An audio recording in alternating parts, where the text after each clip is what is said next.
नमस्कार दोस्तों, मेरा नाम है दीपक एंड स्वागत है आपका हमारे चैनल मार्केट भक्त में। बात करेंगे इस वीडियो में मुकेश अंबानी जी के बारे में, क्योंकि यार ये कंपनी को खरीदने वाले हैं एंड देखो बात करेंगे उसी पे।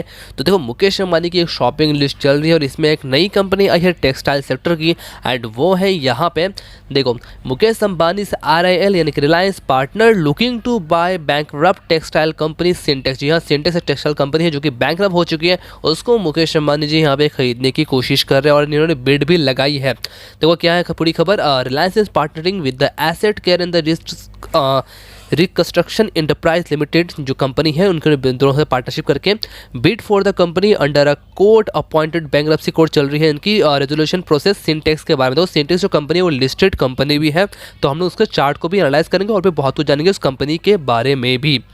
अब देखो पूरी खबर जो यहाँ पर है वो ये है कि देखो जो ये रिलायंस है और उनकी जो पार्टनर कंपनी है वो दोनों यहाँ पे बैंकरप्सी टेक्सटाइल जो कंपनी है, इंडिया की टेक्सटाइल कंपनी है सिंटेक्स इंडस्ट्री, वहाँ पे ये लोग देखो यहाँ पे लिखा हुआ है कि attempt to diversify from an oil empire and into telecommunication green energy and fashion. तो अभी रिलायंस के यहाँ पे फोकस कुछ हद तक यहाँ पे टेक्सटाइल इंडस्ट्री में भी जा रहा है। बट देखो पूरी खबर क्या उसको जानने की कोशिश करते हैं। Reliance is partnership with the asset care, यहाँ पे लिखा कंपनी का नाम लिखा है, bid for the company under a court appointed, वही सब बात लिखा हुआ है एंड यहाँ पे अदर बिडर्स की भी नाम लिखी हुई है, कुछ और भी बिडर्स है जो कि उस कंपनी पे बिट लगा रहे हैं। ठीक है, अब देखो यहाँ पे क्या लिखा गया है कि the move by Ambani was companies this year purchased intellectual property right to use the iconic Lee Cooper brand. जी हाँ, ली कूपर ब्रांड है इंडिया की and stake in the high end fashion brand run by stylist to some Bollywood biggest star in only the second time. देखो यार रिलायंस जो है ना वो ऑलरेडी कुछ फैशन ब्रांड को यहाँ पे इंडिया में चलाती भी है, ये आपको डेफिनेटली, और बहुत सारी कुछ ऐसी ब्रांड्स मतलब ग्लोबली जो फैशन ब्रांड्स है रिलायंस उसको यहाँ पे फ्रेंचाइजी मतलब कि इंडिया की इकलौती फ्रेंचाइजी भी करती है। बहुत सारी कंपनी ऑलरेडी अवेलेबल है, जैसे कि यहाँ पे कुछ एग्जांपल भी दिया हुआ है। फॉर एग्जांपल यहाँ देखो यहाँ पे लिखा हुआ है Blueberry group, Ellesse, Hugo Boss, AG और भी बहुत सारी कंपनी है। अब देखो जो हम लोग यहाँ बात करें सिंटेक्स के बारे में, तो सिंटेक्स का जो भाव को देखने को मिल रहा है लगभग 10 रुपये का शेयर है। यहाँ पे देखो एकदम पेनी स्टॉक है एंड अगर आप इसकी आप साइट पे जाकर चेक करते हो तो यहाँ पे आपको देखने को मिलेगा टेक्सटाइल सेक्टर की कंपनी है, बट कंपनी बहुत ही छोटी है। एक टाइम पे बहुत ही बड़ी कंपनी माना जाती थी, बट ऑलमोस्ट बैंकरप्सी के कगार पे अभी कंपनी आ चुकी है, बहुत ही दिवालिया ऑलमोस्ट साबित हो चुका है कंपनी। मुझे लगता है यार रिलायंस को ये बहुत ही सस्ते भाव में मिल रही है और मुझे लगता है कि जिस तरह से भी इंडिया पूरी की पूरी टेक्सटाइल सेक्टर पे ग्रोथ हमें देखने को मिल रहा है, तो मुझे लगता है कि अभी जो बिड हुई है ये रिलायंस को ही मिलनी चाहिए, बिकॉज नॉर्मली आपको पता ही है सब कुछ रिलायंस के फेवर में ना मतलब अपने आप हो ही जाता है।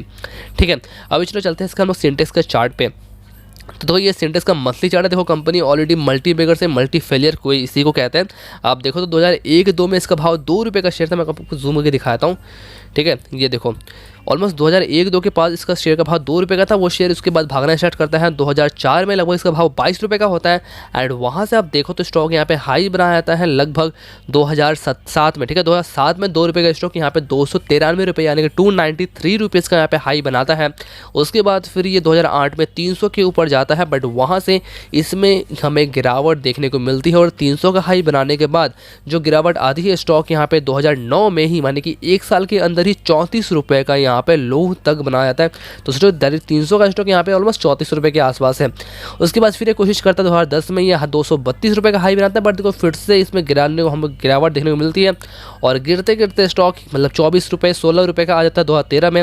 फिर तेजी देखने को मिलती है, स्टॉक 134 का हाई बनाता है 2015 में, बट फिर उसके बाद गिरावट देखने को मिलती है और गिरते गिरते स्टॉक का भाव अभी हाल ही में ही 2020 में ऑलमोस्ट 1 रुपये के भी नीचे में चला गया। तो सोचो यार जो लोग फंडामेंटल के नाम पे कितना कुछ इन्वेस्ट करते हैं, मतलब सोचो मतलब कि चीज़ 300 रुपये की जो कंपनी है वो ऑलमोस्ट यहाँ पे पैसे के भाव पे मिल रही है। तो मैं इसलिए कहता हूँ मार्केट में फंडामेंटल के साथ साथ टेक्निकल भी यूज़ करो, टेक्निकल को ज़्यादा यूज़ करो, मैं इसलिए कहता हूँ।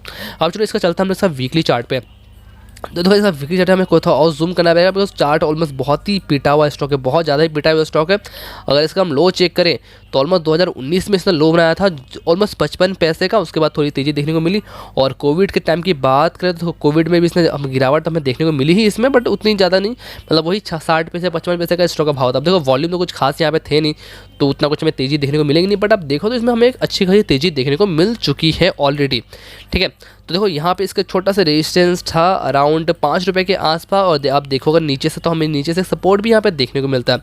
अब देखो न्यूज़ तो हमें यहाँ पे बिड जो है वो आज आती आती हुई देखने को मिली है। बट ये खबर नवंबर में भी चली थी और अक्टूबर के लास्ट में भी ये खबर आने वाली थी कि रिलायंस जो है वो यहाँ पे सिंटेक्स जो बैंक्रप्सी कंपनी है उसको खरीदने की इंटरेस्ट पे है। तो अब देखो उसके बाद से हमें यहाँ पे तेजी देखने को मिली और स्टॉक यहाँ पे लगभग अक्टूबर 2021 से अगर हम देखें तो 4-5 रुपये का स्टॉक था, वो यहाँ पे तेजी के साथ हमें लगभग ये नवंबर में ही यहाँ पे 13 रुपये का हाई बनाते हुए दिखा। यानी कि लगभग 4 रुपये का स्टॉक यहाँ पे 13 रुपये का हाई बना चुका है। यानी कि लगभग 300 ऑलमोस्ट आप देखो तो हमें परसेंटेज वाइज अगर हम देखूँ यहाँ पे तो एटलीस्ट हमें ऑलमोस्ट 150% तक के रिटर्न यहाँ पे ऑलरेडी देखने को मिल चुके हैं। तो पहले तो ये कि इस खबर के बाद इस कंपनी को आप लेने मत लग जाना, बिकॉज स्टॉक में ऑलरेडी भाग चुका था और इसमें पहले ही बहुत लोग ऑलरेडी माल उठा भी चुके हैं। आप अगर देखो तो इसके देखो पिछले 5 दिनों में हमें यहाँ पे लगभग ऑलमोस्ट 4% की तेजी देखने को मिली है। बट पिछले 1 महीने में स्टॉक यहाँ पे लगभग 13% तक भाग चुका है और पिछले 6 महीने में 104% तक की हमें तेजी देखने को मिल चुकी है। 2021 में 122% तक का रिटर्न है और 1 साल की बात करें तो 166% का रिटर्न हमें देखने को देखने को मिल चुका है इस बैंक्रप्सी कंपनी में।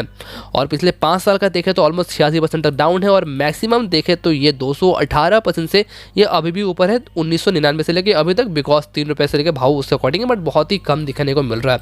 ठीक है, अब इसका डेली चार्ट अगर हम देखें तो देखो आपको देखने को मिलेगा हमें सडनली यहाँ पे अपर सर्किट हमें लगते हुए देखने को स्टार्ट हुआ 27 अक्टूबर से और खबर जो थी वो उसी के आसपास हमें देखने को मिली थी। उसके बाद कंटिन्यूसली यहाँ पे देखो अपर सर्किट लगते हुए देखने को मिला और उसके बाद हमें यहाँ पे सेल ऑफ देखने को मिला, बट यहाँ से थोड़ी सी बाइंग आई बट फिर नीचे आई। अभी के लिए जितना हो सके इसको आप अवॉइड करो, बिकॉज यहाँ जो अभी जो हमें नेक्स्ट सपोर्ट देखने को मिलता है वो सीधा 5 रुपये के आसपास देखने को मिलता है। बट देखो मुझे जितना लगता है स्टॉक में हमें तेजी अभी और भी देखने को मिलेगी, बट मैं आपको कहूँगा इसको जितना हो सके अवॉइड करो, बिकॉज कहाँ तक गिरेगा उसको कोई अभी जान नहीं सकते हैं। ठीक है, अब देखो मूविंग एवरेज अगर हम लगाए इसका तो देखो अभी आप यहाँ पे चेक करो तो ऑलमोस्ट 20 दिन की जो मूविंग एवरेज है उसके नीचे प्राइस चल रहा है, बट 50 दिन की जो मूविंग एवरेज है उसका एक सपोर्ट 7 रुपये के आसपास बन रहा है। तो ये भी आप एक लेवल कंसीडर कर सकते हो, बट जितना हो सके अभी इसको आप अवॉइड ही करो तो बेटर है।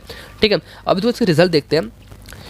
तो इसके रिजल्ट आए थे हाल ही में ही यहाँ पे 2021 और 20 को कंपेयर करते हैं ईयरली बेसिस पे, और नेट सेल्स में हमें ईयरली बेसिस पे लगभग 99.29% की जंप देखने को मिली। 614.87 करोड़ का यहाँ पे नेट सेल्स आ रहा है।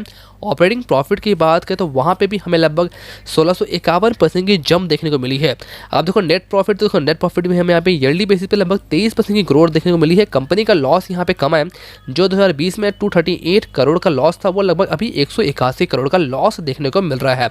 ऑपरेटिंग प्रॉफिट मार्जिन की बात करें तो वो भी हमें यहाँ पे ईयरली बेसिस पे ऑलमोस्ट 10.5% के आसपास यहाँ पे बढ़ते हुए देखने को मिला है। तो ओवरऑल देखो तो कंपनी यहाँ पे घाटे में है। आप पहले ये नोट करो कि कंपनी जो है वो अभी यहाँ पे लॉस रिपोर्ट कर रही है। नो डाउट सेल्स जो है सेल्स यहाँ पे अच्छा जाते हुए देखने को मिल रहा है, यानी कि देखो 2020 में जो डाउनफॉल था वहाँ से इसमें सुधरते हुए देखने को मिल रहा है। और अगर यहाँ पे रिलायंस इसको एक्वायर करती है तो डेफिनेटली यार हमें कंपनी के स्टॉक और फंडामेंटल भी यहाँ पे अच्छी देखने को मिली। फिलहाल तो कंपनी ऑलमोस्ट बैंक्रप्सी के कगार पे है, डेब्ट बहुत ज़्यादा है और लॉस में है, तो फिलहाल हो सके तो इसको अवॉइड करो, बट इसको आपने अपने वॉच लिस्ट में ज़रूर रख सकते हो, बिकॉज जब एक अच्छा मौका मिले तब इसको आप चाहो तो ले सकते हो, बिकॉज अपसाइड पोटेंशियल इसमें मुझे बहुत ही ज़्यादा देखने को मिल सकता है। बिकॉज देखो इसका जो रेजिस्टेंस है अभी इसका हाल ही में कोई रेजिस्टेंस एक नहीं है, अभी रेजिस्टेंस जो है सीधा वो इसके ऊपर लगभग यहाँ पे डबल यानी लगभग 25-26 के आसपास हमें एक रेजिस्टेंस देखने को मिलता है कि स्ट्रॉन्ग रेजिस्टेंस। उसके बाद यहाँ पे लगभग 30 ऑलमोस्ट 40 रुपये का लेवल, तो रेजिस्टेंस बहुत ऊपर है, बट फिलहाल कोई स्ट्रॉन्ग सपोर्ट हमें देखने को नहीं मिलता है। अभी तो शेयरहोल्डिंग पैटर्न देखिए अगर तो देखो प्रमोटर के पास सिर्फ मात्र 4.5% की होल्डिंग है, FIs 0.07% म्यूचुअल फंड पर निकल चुका है, इंश्योरेंस कंपनी के पास 0.18% की होल्डिंग है और NIs के पास 95.19% की होल्डिंग है और मेजॉरिटी शोल्डर यहाँ पे नॉन इंस्टीट्यूशन के पास में है, गिरवी है, कोई विशेष में है नहीं, और तीन FIs के पास 0.07% का स्टेक है। और promoter with the highest holding की बात करें तो वो VVM फाइनेंस के पास है 1.89% के साथ, और हाईएस्ट पॉलिसी होल्डिंग की बात करें तो मंजीत कॉटन के पास है 2.5% के साथ, और इंडिविजुअल इन्वेस्टर होल्डिंग के पास 82.45% का स्टेक है। नॉर्मली यहाँ पे ज़्यादातर जो ऐसे लोग हैं जो जिनकी जो वैल्यू है वो 1 लाख से नीचे वाले लोग बहुत ज़्यादा ही इसमें लेके रखे हुए, यानी कि रिटेलर्स इसमें ऑलरेडी बहुत ज़्यादा ही घुस के रखे हुए हैं। कंपनी देखो ऑफर मुझे ठीक लगती है यार, यहाँ पे कंपनी मतलब टेक्सटाइल की है, बट टेक्निकली मैं बात करूँ तो मुझे यहाँ पे इस न्यूज़ के बेस पे सब इसको चाहो तो जितना हो सके अवॉइड करो, बट हाँ इसको आप अपने रडार पे जरूर रख सकते हो, क्योंकि जब ये एक अच्छे लेवल पे आए, जब आपको एक अच्छा मौका मिले, जो अभी फिलहाल यहाँ पे हमें 5.5-6 रुपये के आसपास मिल रहा है, तो उस लेवल पर जब आपको मिला तो फिर एक अच्छे से स्टॉप लॉस के साथ इसमें आप चाहो तो एक पोजीशन ले सकते हो, बट जितना हो सके अभी इसको आप अवॉइड करो। बाकी देखो पैसा आपका है, जो डिसीजन लोगे वो भी आपका ही होगा। तो ये वीडियो पसंद है, वीडियो को लाइक करना मत भूलो, चैनल को सब्सक्राइब सब्सक्राइब करना मत भूलें ऐसे रेगुलर वीडियोज़ के लिए। कमेंट में अपनी व्यूज़ शेयर कर सकते हैं। तो मिलते हैं दूसरे वीडियो में, तब तक के लिए धन्यवाद।